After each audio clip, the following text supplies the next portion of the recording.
Well, good afternoon, everyone.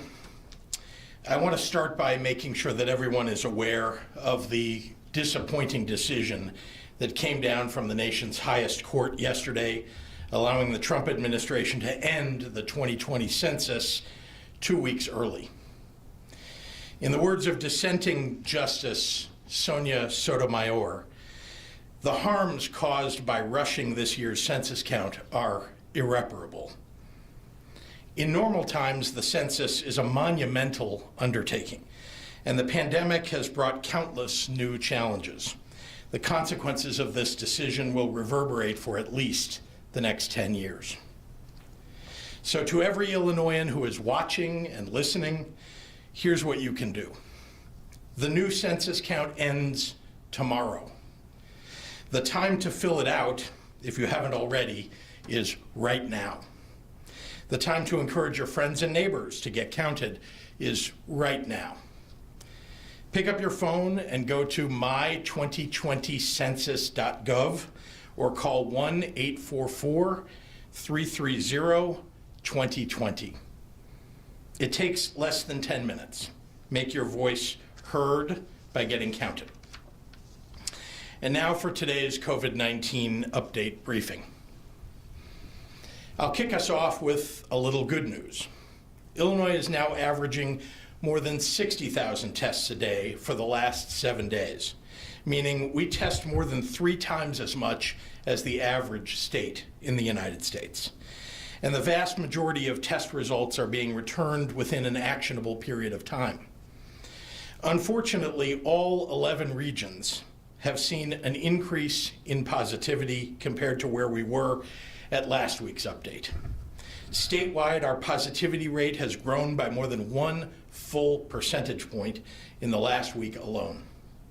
And in most regions, COVID-like hospital admissions have increased in the same period of time. To date, Illinois has had relative success in keeping this virus at bay, and we're still doing better than many of our neighbors, but we can't let up. And these numbers are indicating a concerning direction. That's particularly true in Region 5, Southern Illinois, which surpassed 8% positivity on average, up from 5.8% just 2 weeks ago. Today, the rolling average there is down to 7.7%, but it gets back up above 8 and stays there. If it does, Region 5 will face stricter mitigations across the board. I want to reiterate the message that IDPH and I have repeatedly given to local health departments and to local officials. Pay close attention to your community's metrics and have the courage to take action when the local data indicates a problem. I have one simple thing to say to everyone in areas with rising positivity: mask up. It will make a tremendous difference in keeping infections down. Currently, we have one region sitting above IDPH's 8% threshold for resurgence mitigations, meaning the state has stepped in to reduce community spread.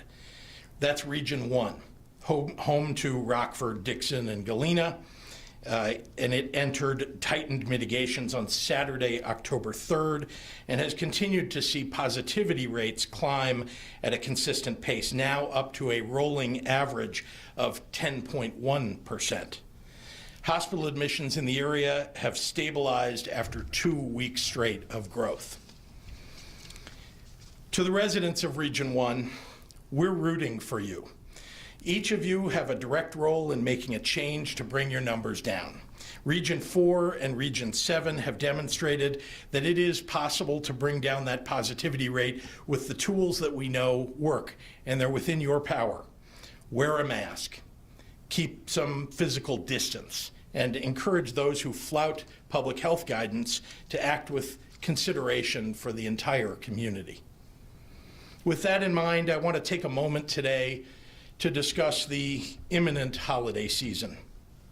Preparations for Halloween and Dia de los Muertos have already begun. Diwali starts 1 month from now, and before you know it, it'll be Thanksgiving, Hanukkah, Christmas, Kwanzaa, and New Year's. It's a flurry of some of the biggest traditional family gatherings in a multitude of cultures, by and large representing one of the busiest travel times of the year. Family gatherings, celebratory vacations, travel, all phrases that have taken on a new meaning and a new sense of concern in a way we never expected a year ago.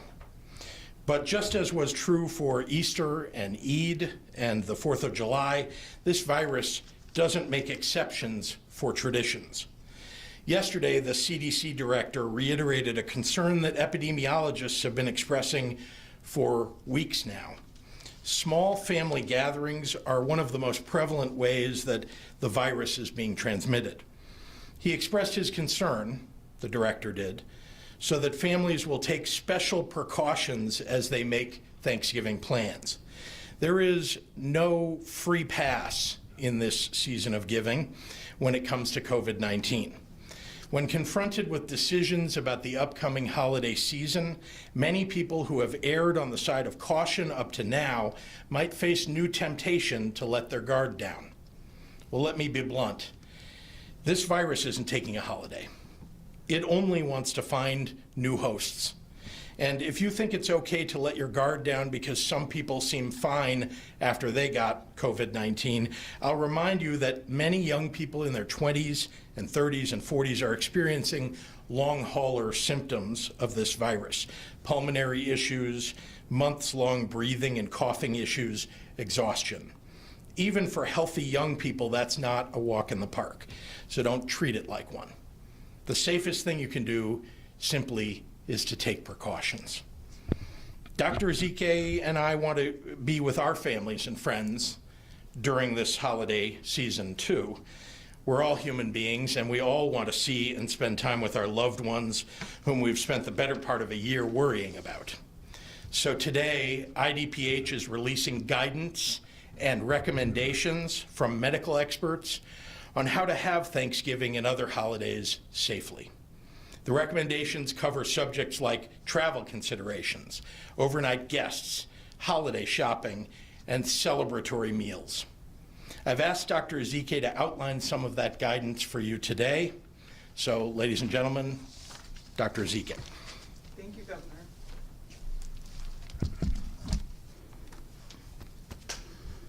So, as the Governor mentioned, planning for our fall and winter holiday celebrations this year will take a little bit of extra creativity and extra precautions, but definitely advanced planning.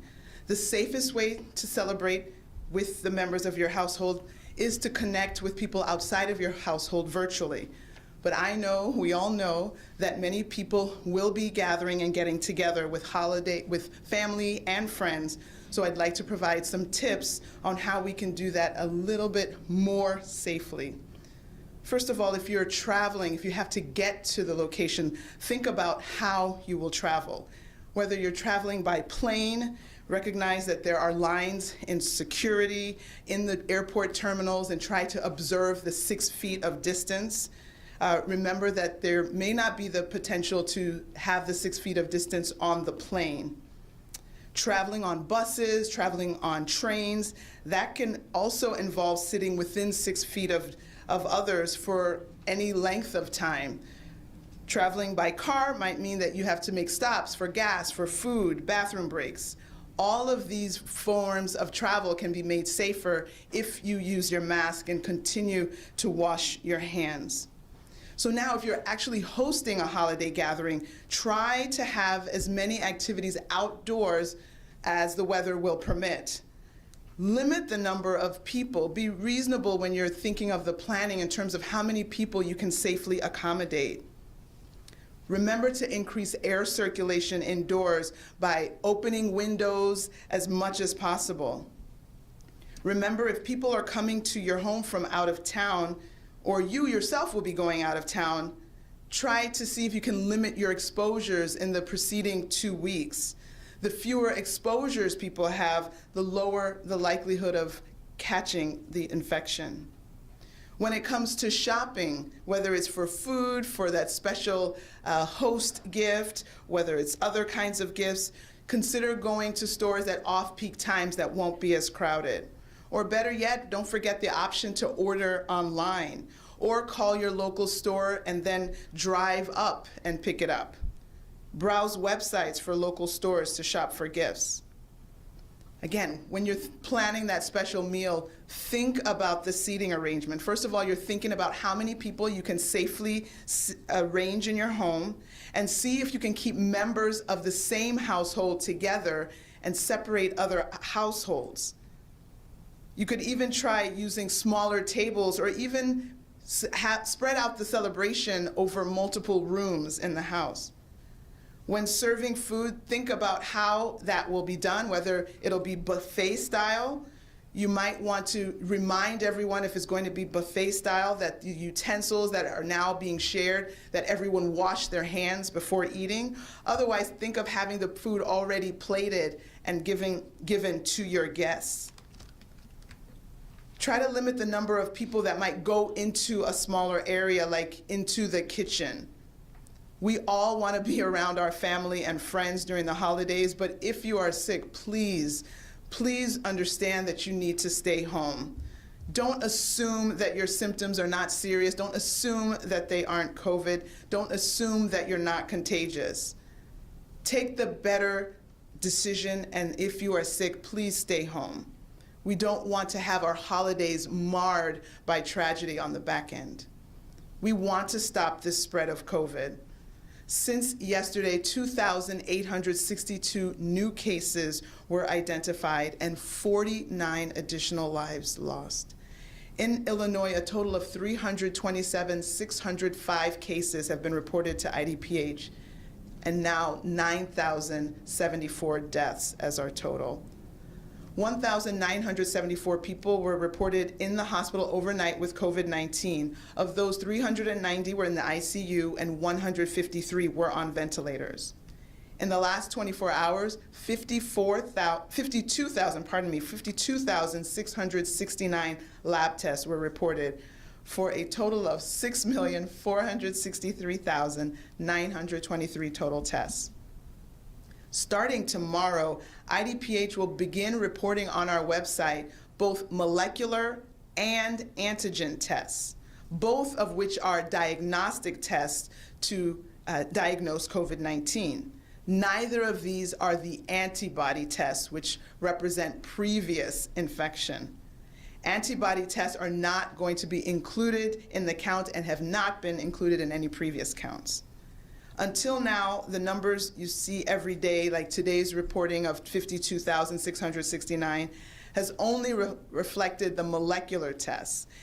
Antigen tests thus far have comprised less than 1% of all tests performed to date.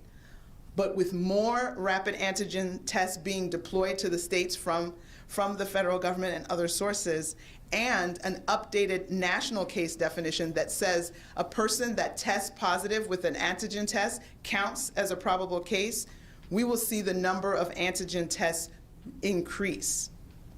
Also, another adjustment, we are going to be redoing how we calculate data for Region 6, East Central Illinois, to more accurately represent the spread across the region. Champaign County and its data will continue to be included in Region 6.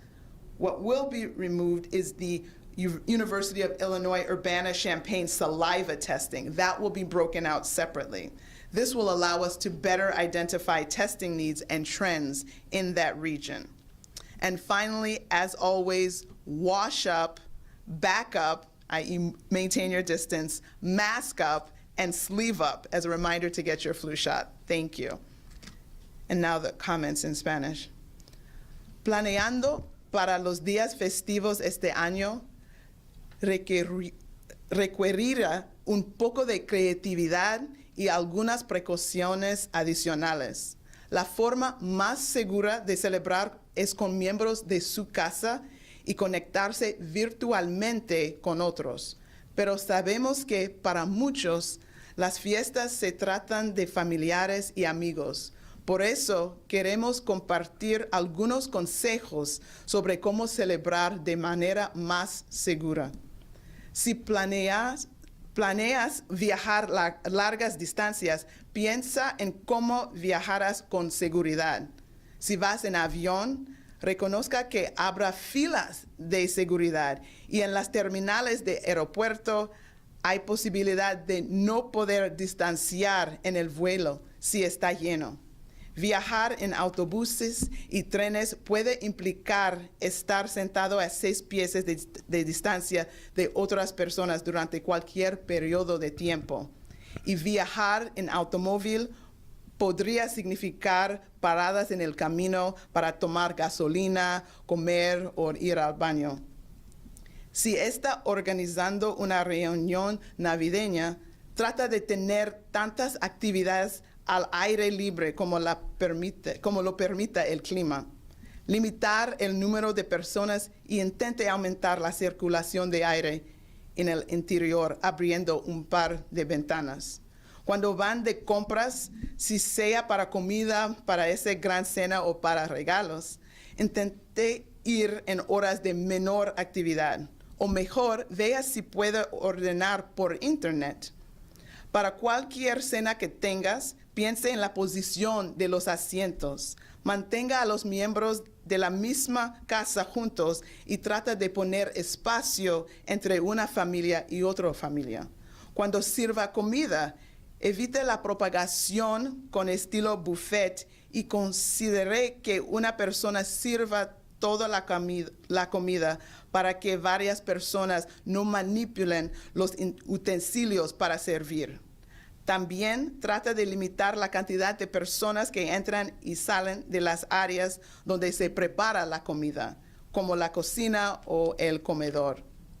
Todos queremos estar con familiares y amigos durante esos días, pero si está enfermo, por favor, quédase en casa. No crea que sus síntomas no son tan graves y que está bien irse. Queremos detener la propagación de COVID-19. Desde ayer se han reportado 2.862 nuevos casos de COVID-19 y se han perdido 49 vidas adicionales. Se han notificado aquí en Illinois al DPH más de 327,000 casos, incluyendo más de 9,000 muertes. 1,974 personas en Illinois pasaron la noche en el hospital con COVID-19. De ellos, 390 pacientes estaban en la unidad de cuidados intensivos y 153 personas estaban en ventiladores. En las últimas 24 horas, más de 52,000 pruebas de COVID-19 fueron hechas. Comenzada mañana, IDPH informa sobre pruebas moleculares y de antígenos. Hasta ahora solo se informaban pruebas moleculares.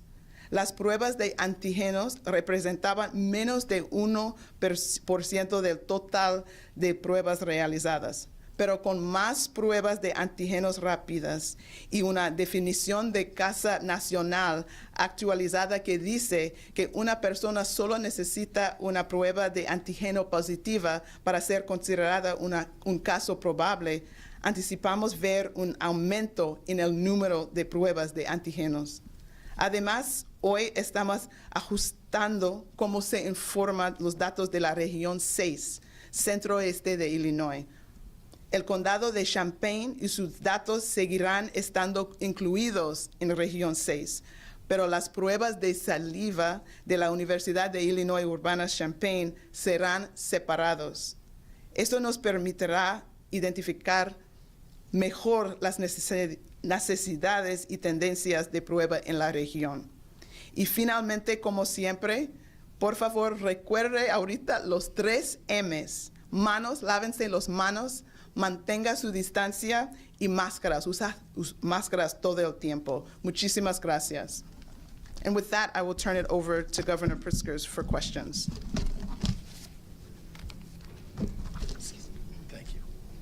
Thank you, Dr. Ezike. Happy to take any questions from members of the media. Yep, Marianne. Can you talk about this saliva test and whether or not we are able to spread it yet to other schools, and why pull it out of that region? Are the numbers going to be skewed then? Are we going to see something different with that taken out of that region for U of I? Let me take the second part of that first. The numbers are being skewed, as you know, by the mass testing that's going on, I mean, twice a week for everybody on that campus. We think that's a terrific thing, by the way, that what they're doing, and so, you know, more power to them. And we do want to spread it across the state as much as we can, and certainly to the other schools across the state first. But the IDPH determined that it would be better to measure the region by taking those and putting them aside as we're measuring whether mitigations will be necessary in the totality of that region, putting apart just the campus of UIUC. And so that's, you know, their call, but I think it's probably a good one, and it allows us to better measure, allows the doctors to better measure how things are really going in that entire region. In terms of spreading the saliva test across other campuses, the University of Illinois continues to work on getting the CLIA-certified labs up and running in other locations, right, sort of bridging, so to speak, to make sure that the other campuses have the ability to run those tests, because you need to run them in proximity with where you're actually gathering the saliva specimens. And so that's why it's not just something you can go gather somewhere and drive them around the state to get them tested. We actually want them to happen on the campuses or near the campuses around the state where we can get those saliva tests run. Is it FDA approved, the saliva tests? So it's been authorized. The saliva test is in fact encouraged by the CDC and the FDA. When Dr. Birx was here and I met with her directly, she was encouraging us to use those labs for exactly the saliva test. So they are accurate tests. They are, saliva tests are being used all across the country as a way to measure. And so the University of Illinois has developed their own unique version of that. And so they're running those tests, and those are very helpful and effective. Yeah. Let's talk about the graduated income tax, and it does seem to be quite a war going on. What do you make of your own cousin not agreeing with you? Well, I don't know if you have a cousin and whether you agree with your cousin on everything, but you know, let's just be clear. The fair tax is about making the system fairer for the middle class and for people who are striving to get to the middle class, and asking the wealthiest people in the state to pay a little bit more. So that's why I'm fighting for it. But can you make a promise right now that you will not tax retirement income? I always have. I've said that, and I'd be happy to repeat that. I've said that for years now, that it would be inappropriate. You know who hasn't said that and has said the opposite? People who are advocating their side, that is, the vote no side of the fair tax. They put out a plan that includes taxing retirement income, as well as raising taxes across the board on everybody in the state, including the people who can least afford it. Governor, Yeah. well, yes, for fairness, spent more than $10,000 to promote a fake tweet by Liz Lujan. You feel it's dishonest for an organization that you're funding to promote a fake tweet, and would you have taken down the advertising immediately after the account? Well, I think we all know that people who are supporting the Vote No campaign are essentially working against the middle class and working against people who can least afford to pay the taxes that people on the other side would like them to pay for them, by the way. And so, you know, that's why I'm on the other side. I think that we ought to be fighting for working class families, for working families all across the state. It's why I've been a significant supporter of the Vote Yes campaign. And what do you, it really is heating up. It's the issue on the ballot here. Those who do not agree say that it's giving Springfield politicians more taxing powers. It does seem to resonate with folks. Are you concerned that this tax is going to go down and not the way you want it to? And then what? Look, they can tell all the lies that they want, unfortunately. I just don't think that people will believe them, because it's not true. There's no new taxing power, right? The idea here is to make it fairer. The existing ability for the General Assembly to do, you know, to raise revenue or to keep revenues the same or to decrease revenues in the state, that doesn't change. What does change is whether or not you can ask the wealthiest people in the state to pay a higher rate than those who are middle class and working class. And that's what changes. That's the only thing that changes that's on the ballot. The World Health Organization came out a few days ago and said lockdowns don't work.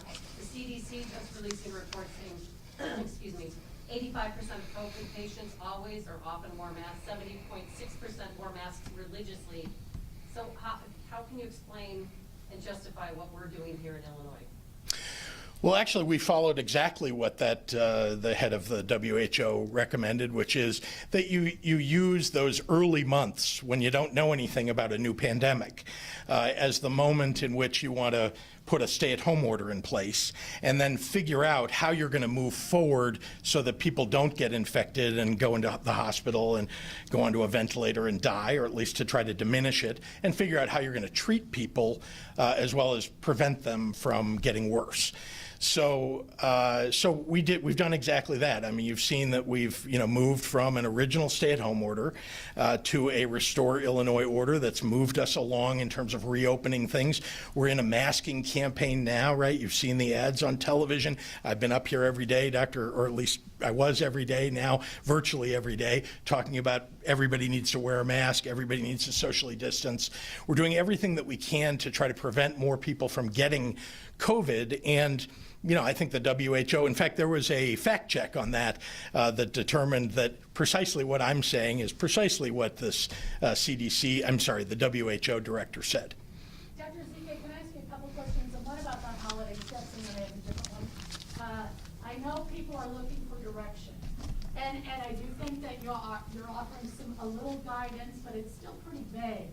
Are you saying to people, just keep your families apart over the holidays, don't get together? Because you're not really telling people how many or what you should do. Well, I can't really know the layout of people's homes to be able to tell them how many people they can fit in their homes safely, right? So, Well, what would be a good number? well, we already know that if you're not in a mitigated region, there should be no gathering over 50, right? So we already know that, but I don't know if people can fit most people can fit 50 in their homes safely while separating families that are together. I think we have to get used to the idea of, even in our home, wearing masks, as unnatural as that may feel. I was just talking with someone who was identified as positive yesterday, and so there's one child in the family that's positive, but there's a parent, there's a mother, there's a father, there's another sibling.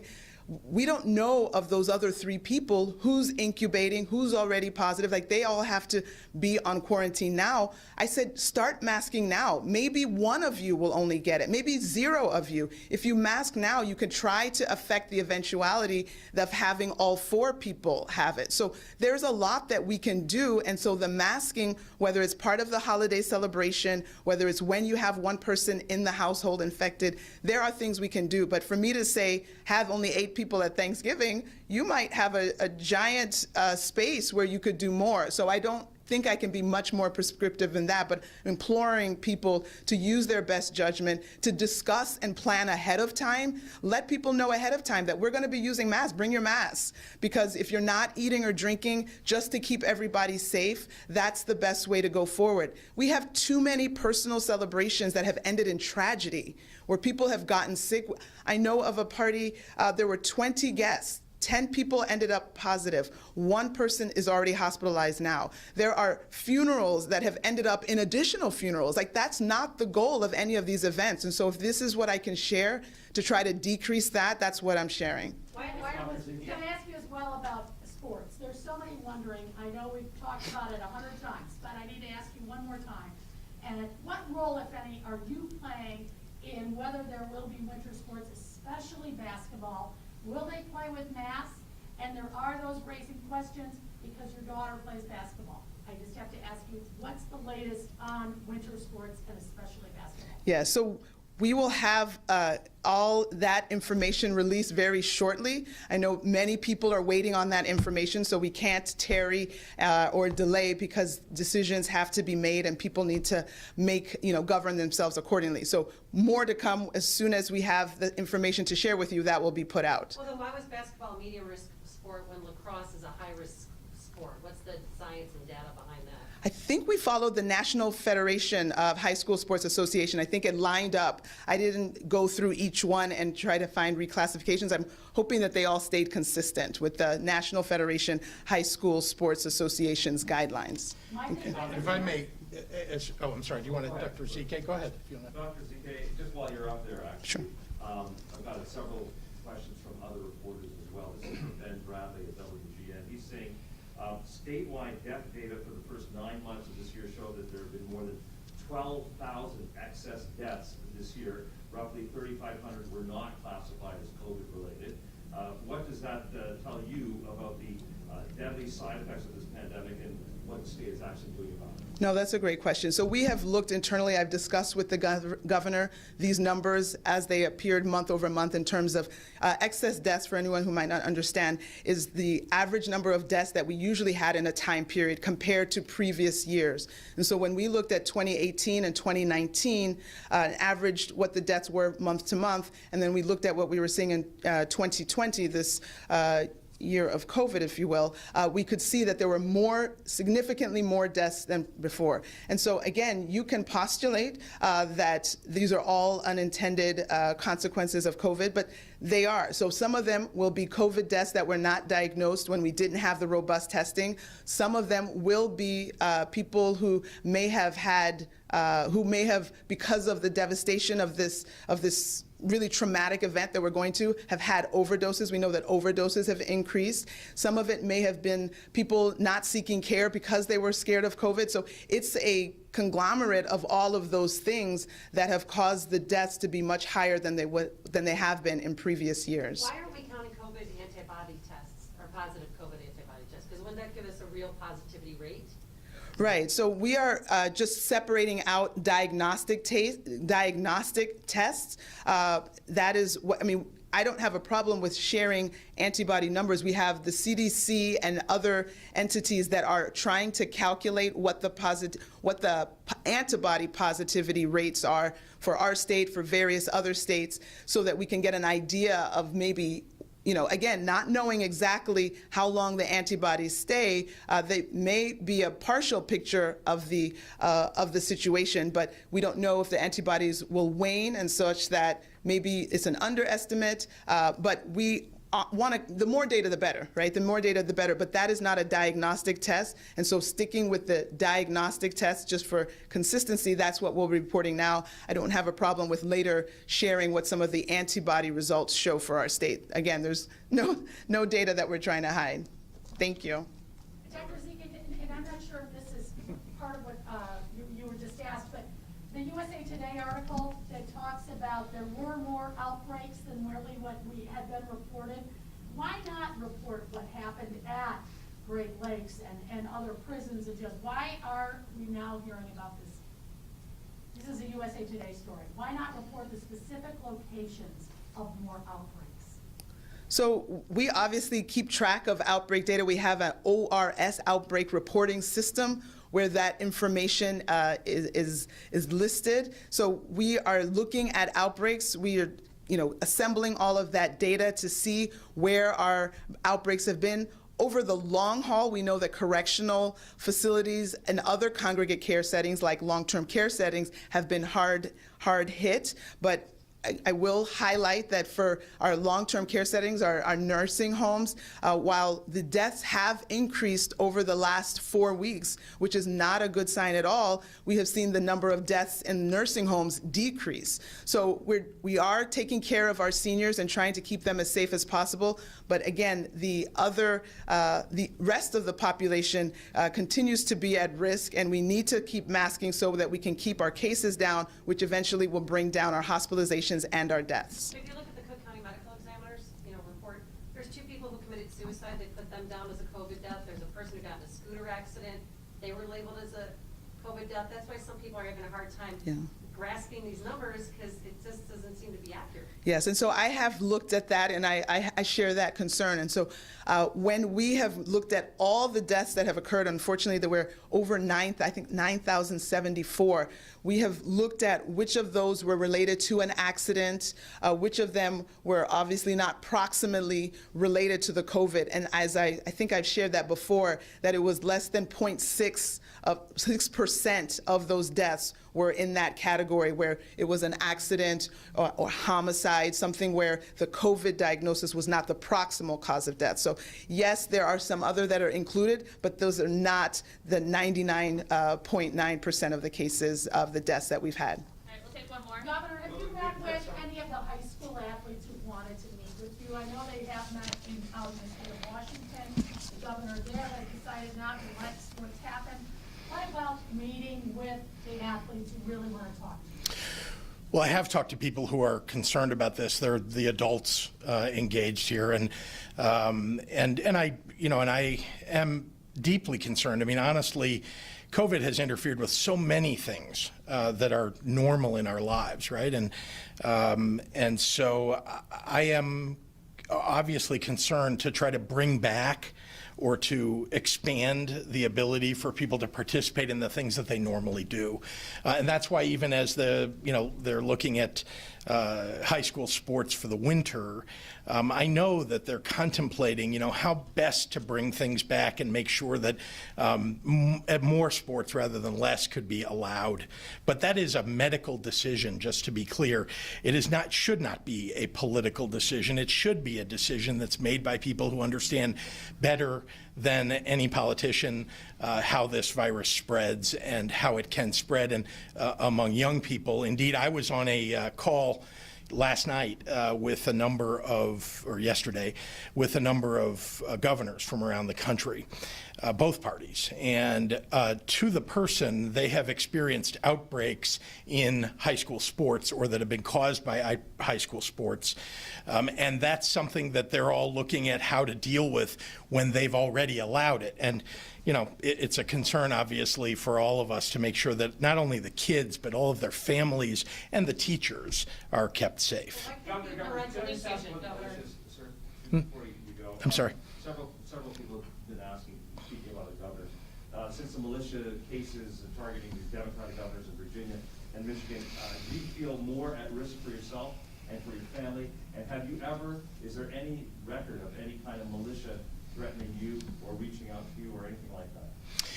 I'm not aware of anything related to this recent revelation around Governor Whitmer and Governor Northam, if that's what you're asking. Thank you very much. Have you feel more at risk at all? Anytime we can have control of our children.